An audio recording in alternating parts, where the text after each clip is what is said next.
Welcome back to my channel Indotech Telugu channel. ఇవాళ మీకు సింపుల్గా క్విక్గా అయిపోయే ఎగ్ పచ్చడి అయితే ఇప్పుడు మీకు చేసి చూపించబోతున్నాను. ఎగ్ పచ్చడికి కావాల్సిన ఐటమ్స్ ఆనియన్స్, పచ్చిమిర్చి అండ్ 3 ఎగ్స్. ఓకేనా, ఇప్పుడు దీన్ని ఎలా ప్రిపేర్ చేసుకోవాలో ఇప్పుడు మనం చూసుకుందాం. ఇప్పుడైతే వీటిని నేను రోట్లో అయితే దంచుకుంటాను. రోట్లో దంచుకోలేని వాళ్ళు మిక్సీ అయినా పట్టుకోవచ్చు. సో నేను ఇప్పుడైతే ఇవి రోట్లో దంచుతాను ఉప్పేసి. చూడండి ఫ్రెండ్స్, నేనైతే రోట్లో వేసుకొని కచ్చాపచ్చాగా దంచుకున్నాను. రోల్లో దంచుకోలేని వాళ్ళు మిక్సీలో అయినా పట్టుకోవచ్చు. సో చూడండి ఫ్రెండ్స్, ఇలా కచ్చాపచ్చాగా దంచుకున్నాను. పెట్టుకొని 3 టేబుల్ స్పూన్ ఆయిల్ అయితే వేసాను. ఆయిల్ కొంచెం హీట్ అయ్యాక మనం ఈ దంచి పెట్టుకున్న పచ్చిమిర్చి ఆనియన్ పేస్ట్ అంతా దీంట్లో వేసుకోవాలి.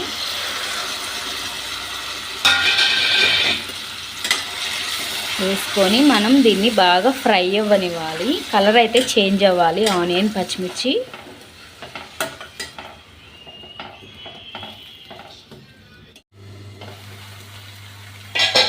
చూడండి ఫ్రెండ్స్, కొంచెం కలర్ అయితే మారింది కదా.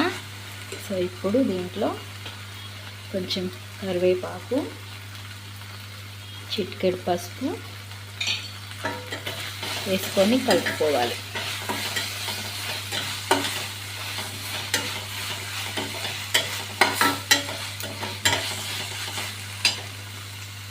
ఇప్పుడు ఎగ్స్ కొంచెం అది సపరేట్ పెట్టి ఎగ్స్ అనేవి మనము 3 దీంట్లోనే వేసుకోవాలి.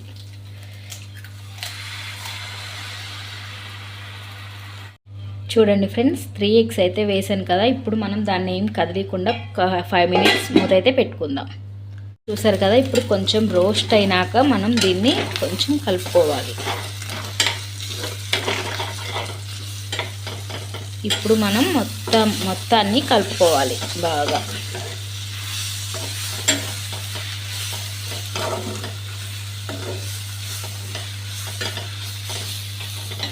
కదా,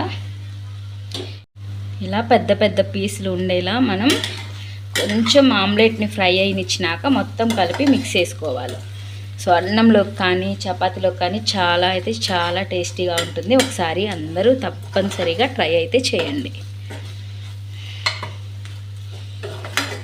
కొంచెం ఫ్రై అయినాక సాల్ట్ చెక్ చేసుకొని స్టవ్ అయితే కట్టేసుకొని సర్వ్ చేసుకోవడమే.